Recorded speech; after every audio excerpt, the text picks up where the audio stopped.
Okay, this is Orlando Wilson. What I want to talk about in this short video is something which should be a basic protocol, a basic procedure for anybody in the close protection business. And for a lot of guys and girls, it even runs over to when they're not working with clients.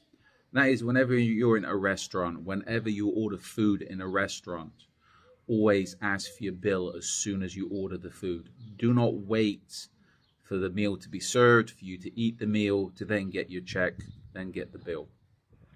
Why? Because if you're working with a client, if the client's in a restaurant, you're in the restaurant as well, you might not be seated with a client. A lot of times you will not be seated with the client. You don't want to be in the restaurant, the client gets up to leave, and you've not paid the bill for your food. If you leave the restaurant without paying, you're going to get the staff chasing after you, they can call the police, it's theft, etc., etc. So always pay for your food as soon as you order it. The clients might not be paying for their food. They could be there as a guest, etc. So they don't have to worry about picking up the check, picking up the bill. You do.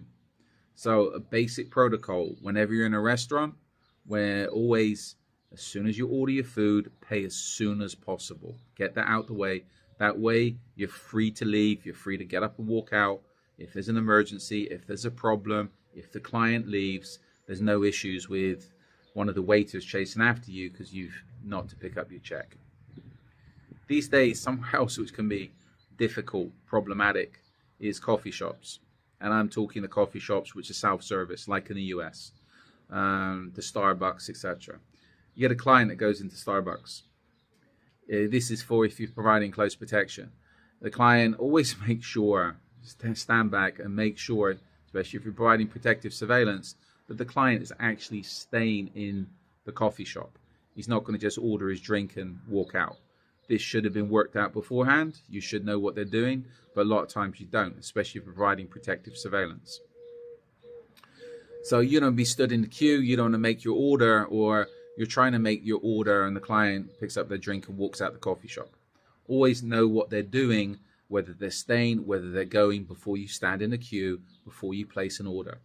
From a surveillance, counter-surveillance perspective, if you're watching somebody, if you're following somebody, if you go into a coffee shop, again, if they go into a coffee shop, make sure you stand back a little bit, watch what they're doing, the person you're targeting, the person you're watching, and see if they're staying or if they're leaving.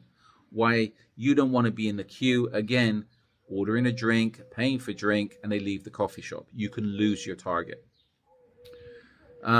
Again, it also looks funny if you order a drink, pay for a drink, the target gets up and leaves, and you leave the coffee shop without taking your drink with you.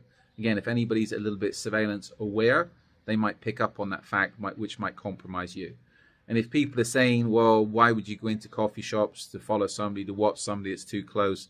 Well, maybe you want to see what they're doing on their cell phone, hear what they're talking, see what they're doing on their smartphone, on their computer, hear who they're talking to on their phone, see who they're meeting with, etc. So even something as simple as going into a coffee shop can be problematic from the close protection perspective and from the surveillance, counter-surveillance perspectives. So have a think about what I've just said. Restaurants, general rule, always pay for your food as soon as it turns up. That's it. And think about if you got clients from the close protection, executive protections perspective that like to go into coffee shops, work out your protocols and SOPs for going into coffee shops. And from the surveillance, counter-surveillance perspective, think about what I said, and again, work out your protocols. Because again, it can be difficult from the surveillance point of view. Well, not difficult, you just need to understand things. And from the counter-surveillance perspective, you can use it to your advantage if you're trying to work out if people are following you, watching you, etc. So, I hope this little video gives you a few things to think about. In the meantime, follow me along on social media. There's going to be a lot more of these videos going up. We have an array of videos up already on YouTube, Instagram, and on our social media. Also an array of articles up on the Risk Inc. blog, my personal blog, Truth Only Has a Few Friends.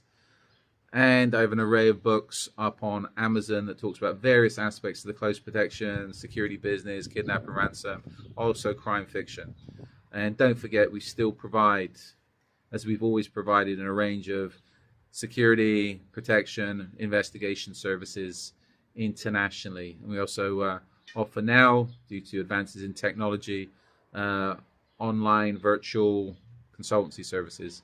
So if you have a problem, as long as you've got a smartphone, you can reach out to us, and we can help you, I'm not going to say solve your problems, and we can help you deal with your problems, manage your problems, and in the end, solve your problems. So feel free to reach out to us if you have any questions. In the meantime, be good, stay safe, stay out of trouble, and always pay your bills as quick, always pay your restaurant bills, always pay bills in general as quickly as possible. That's good for your credit score.